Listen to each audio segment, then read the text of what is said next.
Boa noite a todos, boa noite a todas. Sejam muito bem-vindos. Sempre uma alegria recebê-los.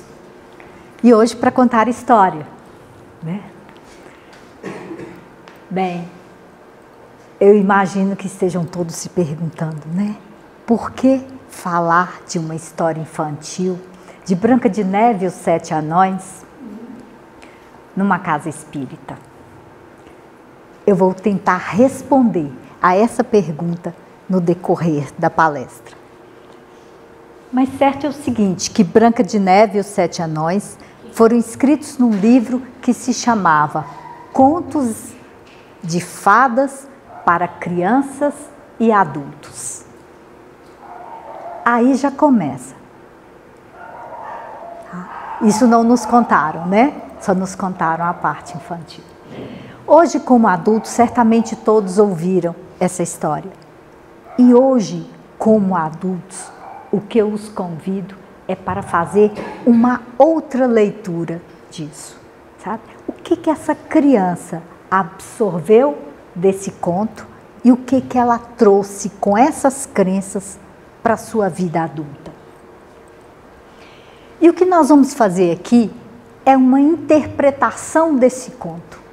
Há muitas, são muitas possíveis. Cada vertente de pensamento, cada ideologia, cada corrente de pensamento vai fazer a sua. Eu estou trazendo uma que é uma das prováveis e uma que eu considerei que fosse coerente com o que nós estudamos nessa casa, com o que nós conhecemos de quem as escreveu.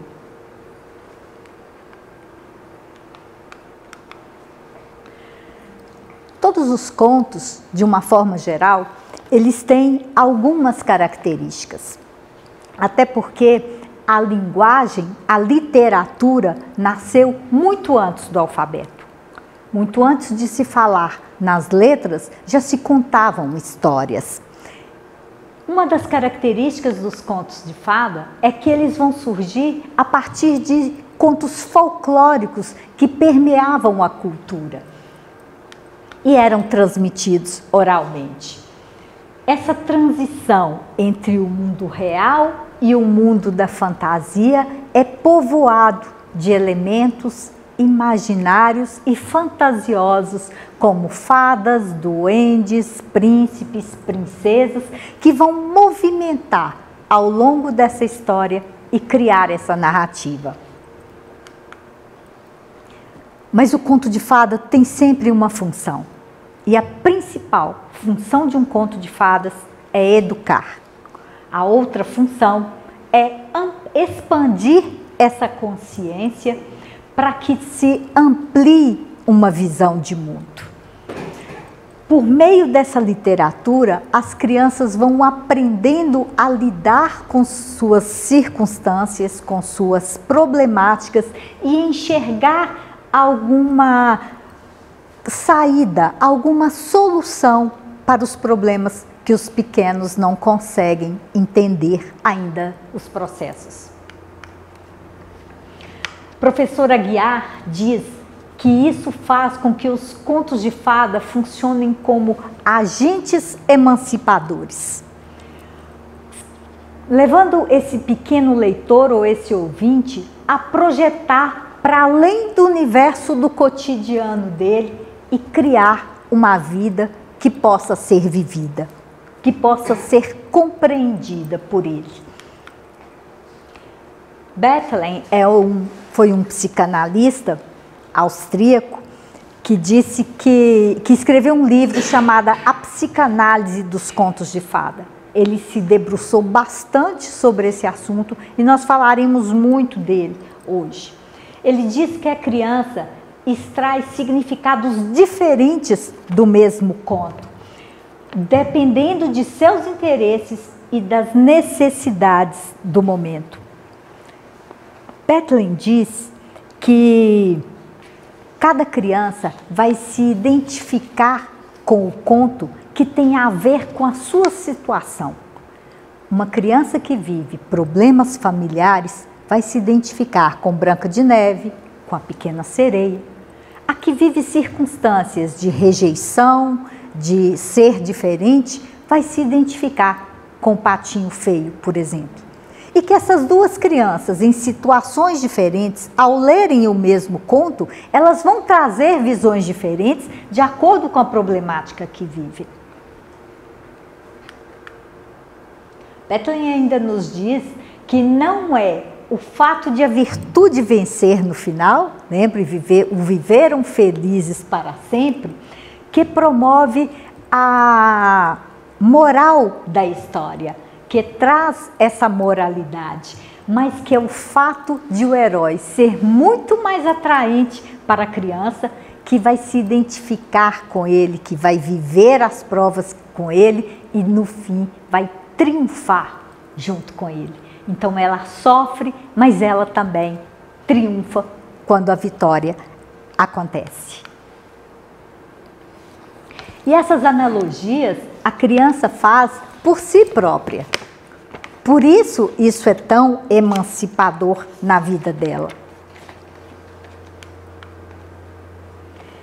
Os irmãos Grimm foram os que escreveram os contos mais famosos, mais disseminados na história de toda a humanidade.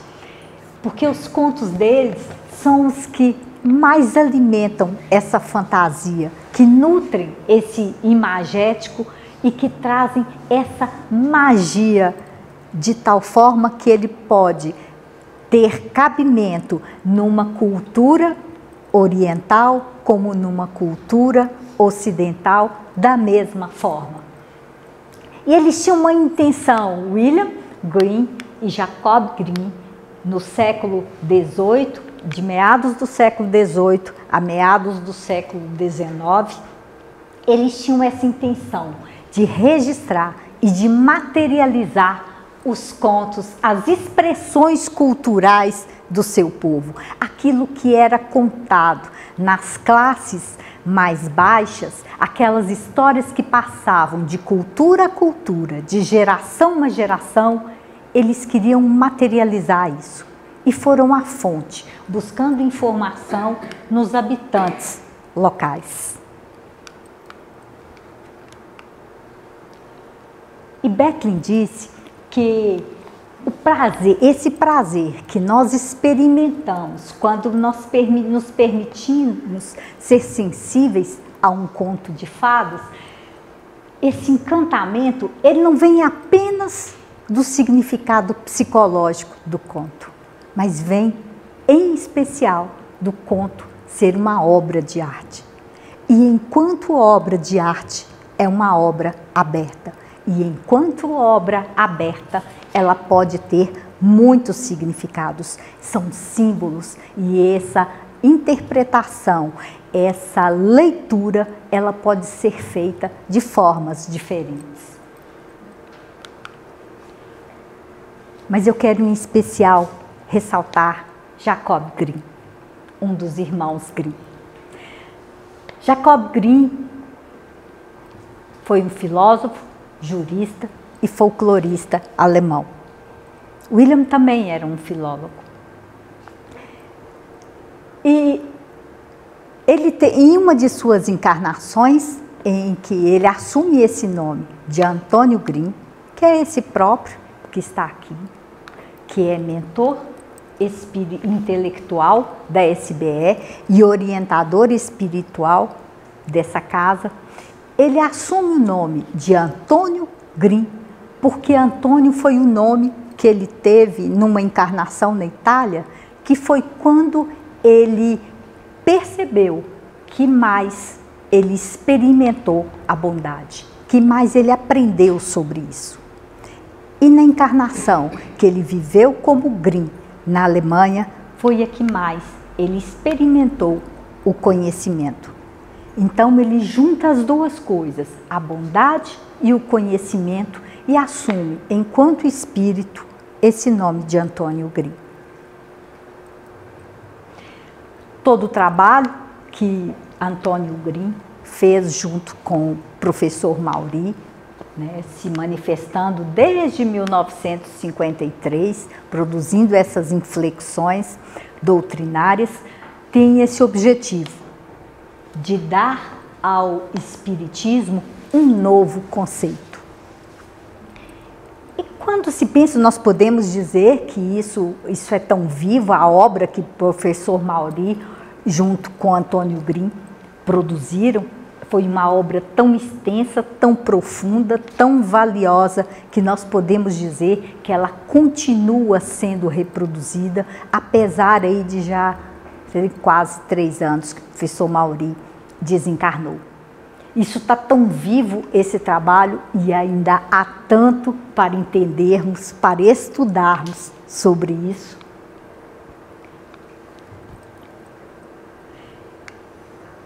Como filólogo, jurista e folclorista, começamos aqui a ver que ele não escreveria uma pessoa com esse conhecimento, com essa experiência, com essa vivência, não escreveria um conto de fadas de uma forma rasa.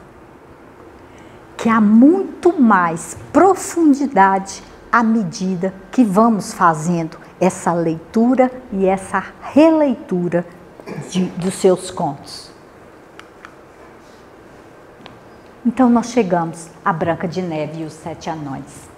Foi escrito em 1812 e de lá para cá, né, quase 2 séculos depois de escrito, ela sofreu várias adaptações, entre elas um longa de animação feito por Walt Disney em 1937, que foi fundamental para disseminar esse conto pelo resto do mundo. Naturalmente que na interpretação de Walt Disney, muitos dos símbolos foram retirados e criados outros, né? Ele deu a sua interpretação desse conto, mas esse se tornou um dos contos mais conhecidos. E nesses pequenos detalhes nós vamos achar grandes símbolos. A história de Branca de Neve começa com uma mãe que desejou muito essa filha, uma filha que fosse tão branca quanto a neve, tão corada quanto o sangue e que emoldurasse o seu rosto, cabelos tão negros quanto a madeira do ébano. Apesar disso, logo após o nascimento de Branca de Neve, essa mãe desencarna e o rei logo se casa com uma outra mulher. Começa aqui a saga da problemática familiar, porque a relação dessa menina com a madrasta não é uma relação saudável. E esse rei, apesar de ele aparecer aqui, de ele continuar vivo, ele desaparece na história. Essa é uma das perguntas que poderíamos fazer.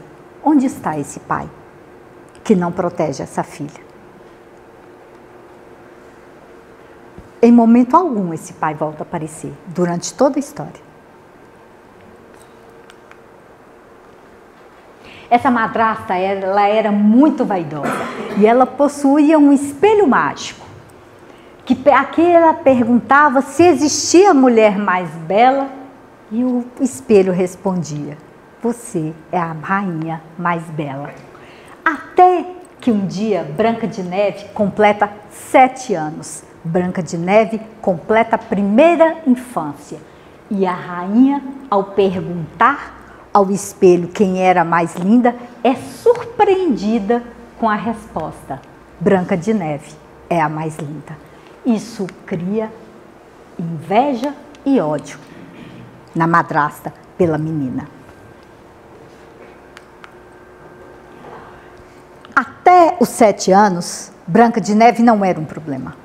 Mas quando ela começa a amadurecer, quando ela começa a tomar forma, a mostrar a sua beleza, ela passa a ser um problema, porque ela vai ameaçar o valor da madrasta, que era a beleza, que era a sua vaidade. E essa mudança, Bethlen relaciona isso à questão de pais narcisistas, que veem nesses filhos uma ameaça à medida em que eles crescem. Filho crescido são pais envelhecidos. E esse envelhecimento é causa de incômodo para os pais.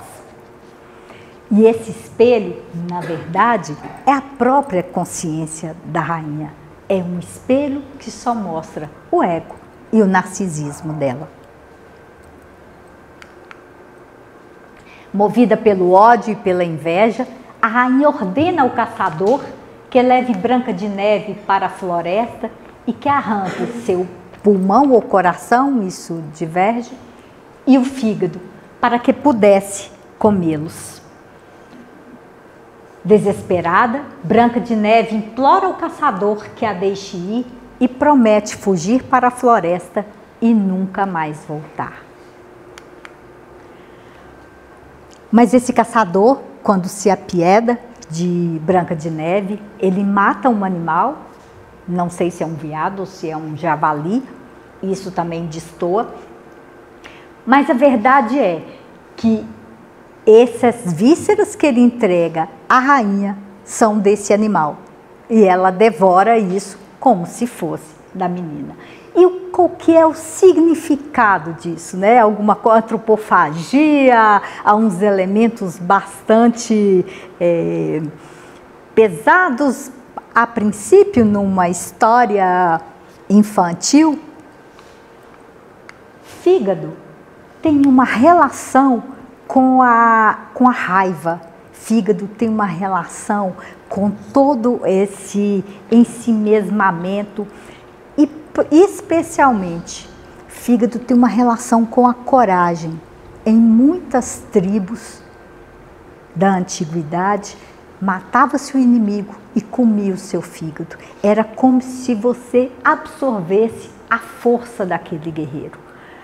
Ao comer o fígado de Branca de Neve, a intenção da rainha era comer, era mostrar a sua coragem e trazer para si essa vitalidade. Da mesma forma, o coração, que fazia parte do seu encanto, da sua beleza e é o centro da vitalidade. Então, tudo o que ela não só afastaria essa enteada, como ela teria o melhor dessa enteada para si.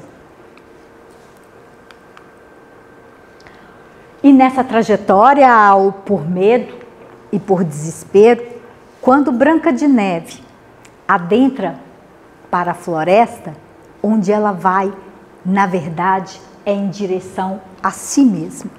Ela entra no desconhecido, ela busca o autoconhecimento.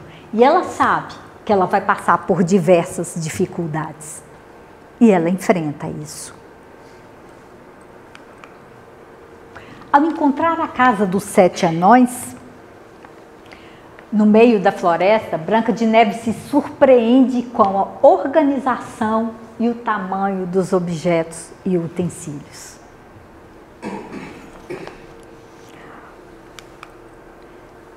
Essa figura dos 7 anões é uma figura extremamente mágica dentro dessa leitura. Foi muito explorado por Walt Disney, a ponto de ter lhes dado nome e trabalhado nessas características físicas e emocionais e caricaturizado todas essas características. Essas figuras, elas são cruciais para esse processo de desenvolvimento.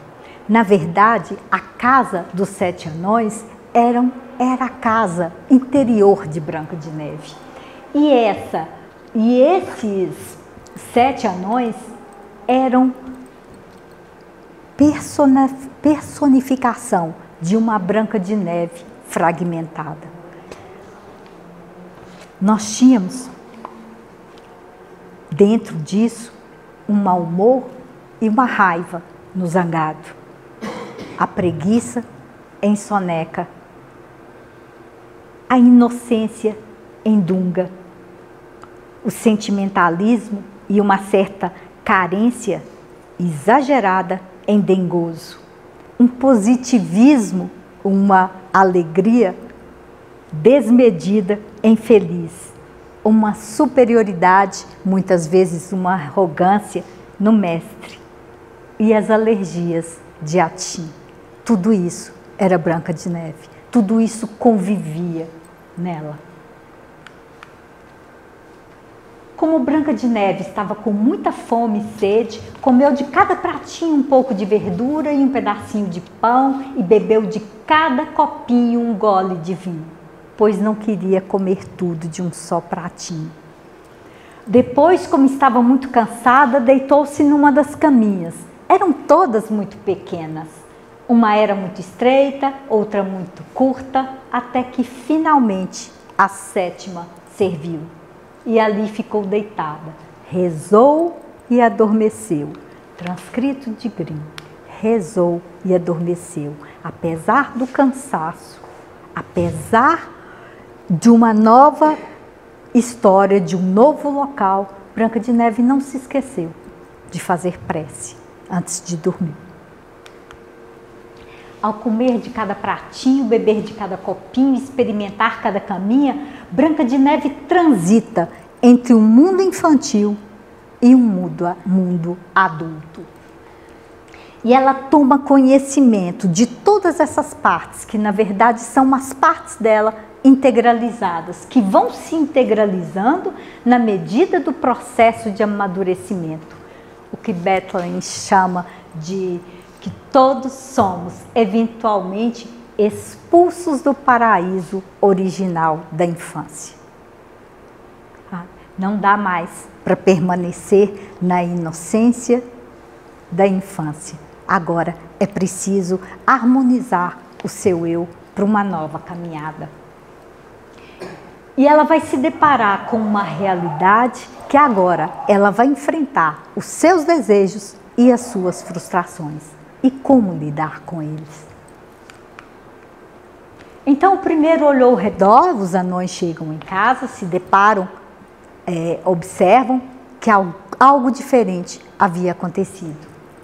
O primeiro olhou ao redor e viu que o lençol de sua cama estava amassado e falou: pisou na minha caminha.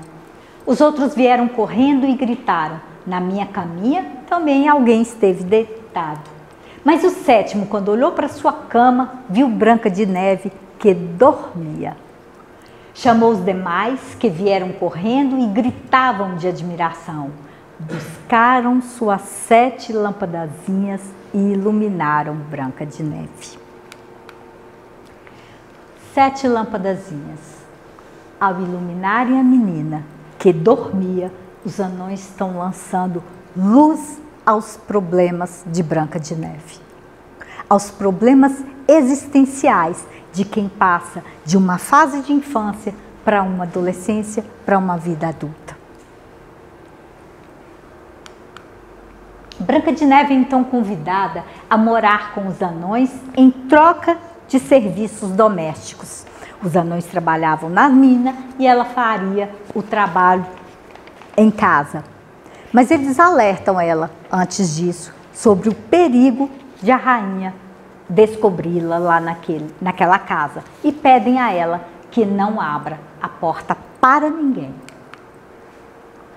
Aqui começam algumas retaliações aos contos de fada, em que hoje, 2 séculos depois, essa condição já é outra, já é questionada, já é recolocada, já é revista. A condição de que afazeres domésticos, que era uma função cumprida pelos 7 até então, passa a ser cumprida por Branca de Neve, porque ela é do gênero feminino. Não lhe é dada outra função, como se a função de dona de casa, como se a função de cumprir os afazeres domésticos fosse alguma coisa inata do gênero feminino. Só porque eu sou mulher, eu sei fazer isso. Imagine que Branca de Neve, como princesa, até então não sabia nem o endereço da vassoura.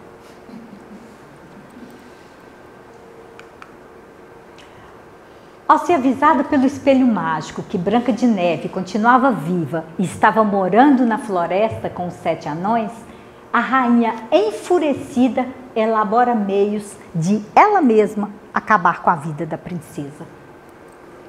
Disfarçando-se de vendedora, vai até a casa dos anões e lhe vende um cinto colorido, que quando ela sugere que ela experimente, aperta até sufocá-la e Branca de Neve desmaia. E é assim que os anões a encontram. Branca de Neve, nesse ponto, ela é manipulada por uma desconhecida e ela cede, na verdade, a uma tentação, a um desejo, movido por sua vaidade e por sua luxúria.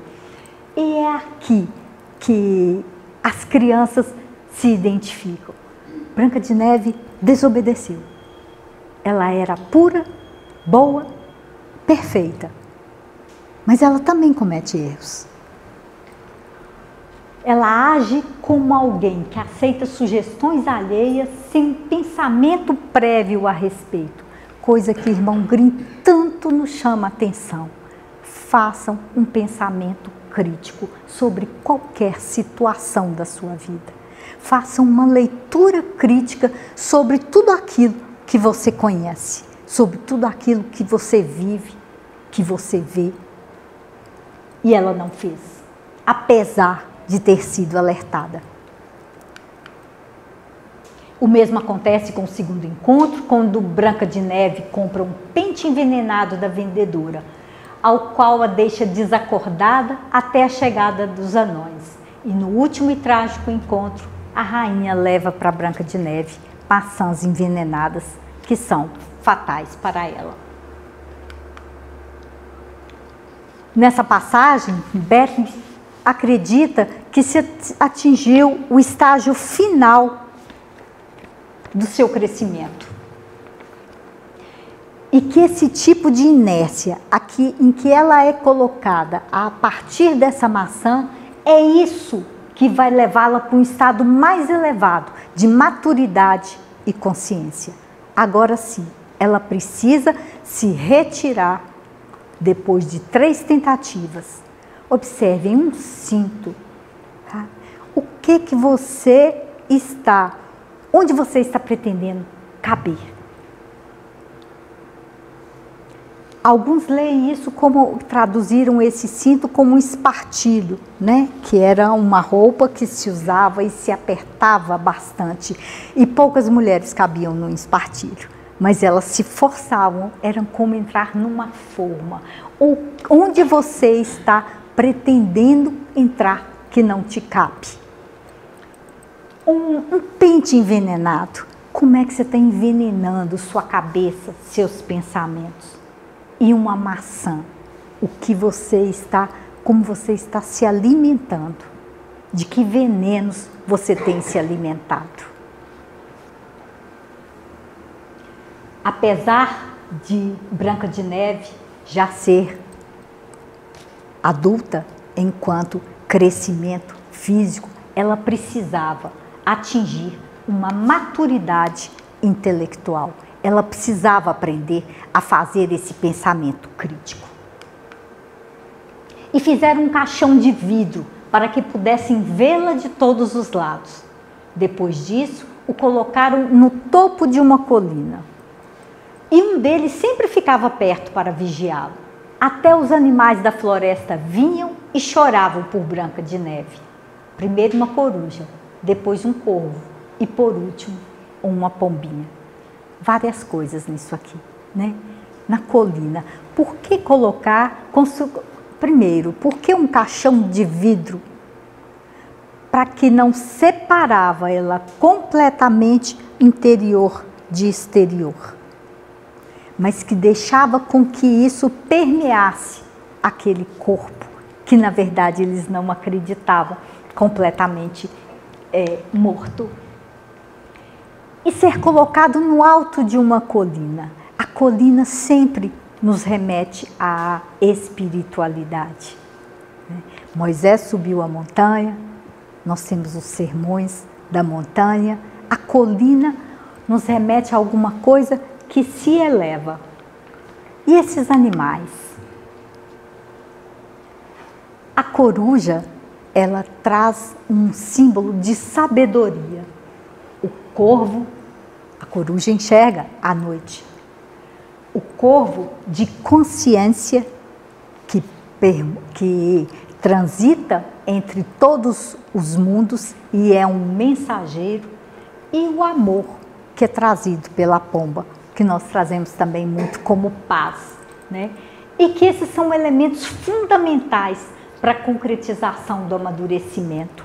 Branca de Neve só pode juntar as suas partes, só pode ser íntegra quando ela adquirir sabedoria, consciência e amor. Aí ela consegue atingir essa maturidade. Ela ficou muito tempo adormecida na colina, até que um príncipe passou por lá e se apaixonou por ela. Comovidos, os anões entregam um caixão de presente para o príncipe, que pede aos seus súditos que o carreguem até o castelo. Enquanto carregavam o caixão, os servos tropeçaram em um arbusto e, com um movimento, o pedaço de maçã que estava entalado em sua garganta foi jogado para fora e a princesa finalmente despertou. Essa é a parte mais fantasiosa dessa história.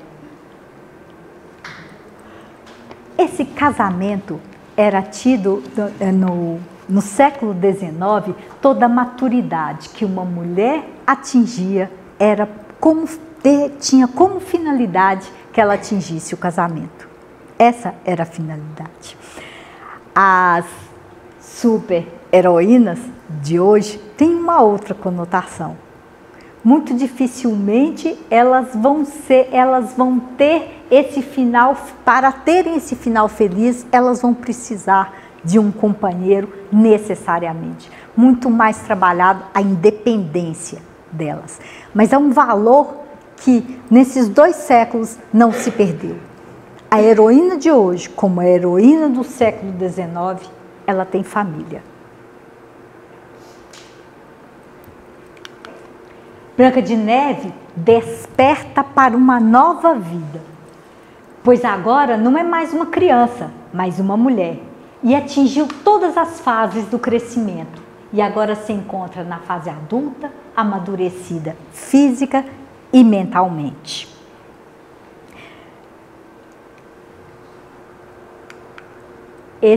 Há muitas interpretações para esse príncipe, e uma delas é que, na verdade, é quando Branca de Neve se depara com o seu próprio espírito, quando ela sai desse aspecto tão material e ela se entende enquanto espírito e incorpora isso, incorpora a sua visão espiritual. E é com ela, com essa espiritualidade, com a sua espiritualidade, que ela se casa. A madrasta também foi convidada para o casamento. Coberta de ódio e raiva, vai até o local para ver como a jovem rainha estava. Chegando lá, a esperava um par de sapatos de ferro que foi banhado em brasa quente, o qual foi obrigada a calçar e com eles dançar até cair morta no chão. Isso é típico dos contos de fada também, né? Esses conflitos e problemas resolvidos de uma forma mágica e sempre com algum simbolismo. Sapatos de ferro são extremamente pesados. Sapatos de ferro mantêm a madrasta malvada presa no seu narcisismo. E ela é queimada no fogo das suas paixões descontroladas.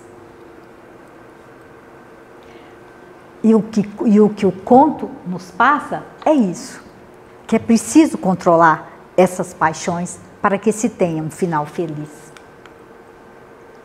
Bem, nesse simbólico, Branca de Neve, como a gente já disse, né, apesar de ser pura, boa, doce e boa, ela tem características muito comuns dos seres humanos. E é por isso ela não se afasta da realidade das crianças. E os anões, representando essa Branca de Neve, fragmentada, que ela integra em si. E esse conto com a intenção de encantar e se valendo do maravilhoso para ser ferramenta de auxílio nessas crianças. Quando essas crianças, à medida que elas vão crescendo e que vão se deparando com esses desafios, elas precisam entender isso de alguma forma. Como é que eu vou lidar com um mundo tão complicado como é o mundo dos adultos? Tem que ter uma saída nisso. E é aqui que os contos de fada vão ajudar com essas questões internas e psicológicas das crianças. Bem, eu quero terminar com o irmão Grimm do século XX ou do século XXI. Esse mesmo irmão Grimm que tanto falou, né, nessa individualidade, que tanto falou na integração dessas partes, no fazer uma nova leitura, no fazer ter um novo olhar. Ele escreve essa poesia junto com o professor Mauri, em que ele diz: quando fui o desequilíbrio, alcancei o equilíbrio. Na permanência de ser bom, encontrei e tive que administrar o mal. A existência é o todo. Eu sou o passado, o presente e o futuro, a esperança e a desesperança, o fraco e o forte, a realidade. Sou a força da consciência da minha ação. Caminho, trabalho, sofro frustrações, faço e deixo de fazer o que sinto e o que quero ser. Procuro a cada segundo a identidade do meu eu. Permaneço pouco e pouco nessa identidade, pouco e muito. Sou os campos, as flores, os desertos, os rios, os lagos, os mares, o oceano, a aridez das cidades, o sol, o vento, as tempestades, a brandura e a tepidez, o infinito no finito. Eu e os outros, pensando e sendo, somos direitos e deveres, o ser e o existir, a luz e as sombras, a vida e a morte, a inteligência, a evolução. Somos sínteses. Nada sei. Sabendo muito pouco do que não sei, sou a experiência do não ser. Faço força integradora do ser. Sou o conforto no desconforto, a vida na morte, a crítica da minha crítica. Amadurecendo de dentro para fora, sou o verão e o outono, o inverno e a primavera, sou a transformação, sem nunca perder a consciência de que sou pela experiência do que não sou. A peregrinação do meu ser, do meu existir, para se reconhecer, realiza o sentido de minha vida. O que é se representa pelo que não é, para ser verdadeiramente o que é. A harmonia, o som, a paz, eu sou quando faço a existência do meu interior. Ali conheço o mundo e os mundos, a passividade e a dinâmica, a humanidade, a ética, o grande Criador. Quando sou genuinamente meu ser, sou a identidade do que sempre quero ser. Sou eu e o universo, a unidade da criação. Sou a revelação plena do que sou eu. Irmão Grimm continua no mundo espiritual, ainda nos chamando a atenção para a nossa identidade, apesar de todos os paradoxos que ela possa apresentar. Eu espero que tenham gostado da história. Boa noite, muito obrigada.